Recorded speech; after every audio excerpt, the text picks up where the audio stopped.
ప్రభు సన్నిధికి వెళ్ళిన ప్రవీణ్ పగడాల అనే గారి గురించి యూట్యూబ్లో కానీ ఫేస్బుక్లో కానీ అందరూ మాట్లాడుతూనే ఉన్నారు. అద్భుతమైన సేవ చేశారు. ఆయన మరణించారు అనే వార్త మనకు వేదనగా ఉన్నా ఆయన జీవించినన్ని కాలం చేసిన సేవ అనుభవాల గురించి వింటే నిజంగా చాలా అద్భుతమైన సేవ చేశారు.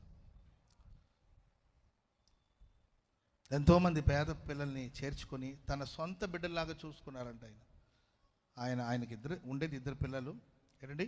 అనేక మంది దిక్కులేని పిల్లల్ని చేర్చుకొని తన పిల్లల్ని వేరుగా వాళ్ళని వేరుగా కాదండి, అందరిని ఒకేలాగా చూసుకున్నాడు.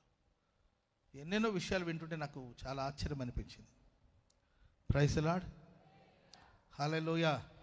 ఆయన కంపెనీలో పనిచేసే వాళ్ళందరూ కలిసే భోంచేయాలంట. వాచ్మెన్ మొదలుకొని ఏంటండి ఒక పెద్ద పోస్ట్లో పనిచేసే వాళ్ళు అందరూ కలిసే భోంచేసుకుంటారంట. అందరూ కలిసి కూర్చొని భోంచేస్తారంట. ఎందుకంటే భేదాభిప్రాయాలు ఏమీ ఉండకూడదు, అందరూ సమానమే. Praise the Lord. ప్రేమను గురించి వేదిక మీద చెప్పడం కాదు, దేవుని ప్రేమను గురించి క్షమించడం గురించి వేదిక మీద చెప్పడం కాదు, ఆ ప్రేమను ధరించుకొని ఆ ప్రేమను సమాజానికి చాటి చెప్పాలి. ప్రైజ్ ది లార్డ్, హల్లెలూయా.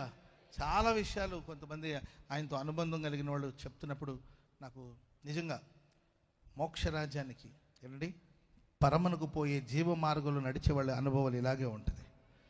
దర్శనంతో దేవుడు వారిని నడిపిస్తూ వచ్చాడు. దర్శనమిచ్చే ఉల్లాసంతో వారి హృదయాన్ని నింపారు. వారు మన మధ్యలో లేరని బాధ మనకు ఉండొచ్చు, కానీ వారు ప్రభు సన్నిధిలో ఉన్నారండి. గట్టిగా హల్లెలూయా చెప్పండి, గట్టిగా హల్లెలూయా, హల్లెలూయా.